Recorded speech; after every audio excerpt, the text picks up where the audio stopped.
Jadi, unataka pondo? Niaje? Fresh bana ndugu yangu. Vipi? Sali. Na umepoa? Joto da. Unajua mkae nje upate hewa kidogo. Mimi nilikuwa ndani hapo lakini na shemeji yako hatuelewani kabisa. Yaani sasa hivi imepita kama wiki. Ni kidogo nilimkosea kidogo, kuna vitu nilimkosea lakini kila nikimwomba msamaha hanielewi. Kila nikimwomba msamaha hanielewi. Nimekuja hapa ndugu yangu kidogo.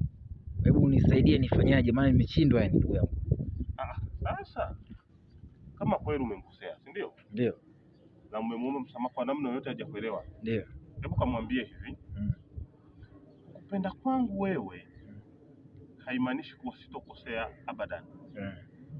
Mapungufu nilionayo yanadhihirisha binadamu wangu. Kwa hiyo hata kama ukiniacha leo mimi, utaenda kupata mwanaume ambaye pia atakukosea kama mimi nilipokosea. Kama nimekuomba msamaha na mimi ni mume wako, naomba niwie radhi. Kisha inuka, nenda kazini. Ukishaenda kazini, na yeye atabaki anawaza. Ukisharudi utakuta mabadiliko. Wewe mwambie tu maneno, usiongeze kitu chochote, usimuongeleshe. Wewe ongea tu maneno, ondoka kazini. Ukisharudi utakuta mabadiliko. Mabadiliko makubwa sana utakuta.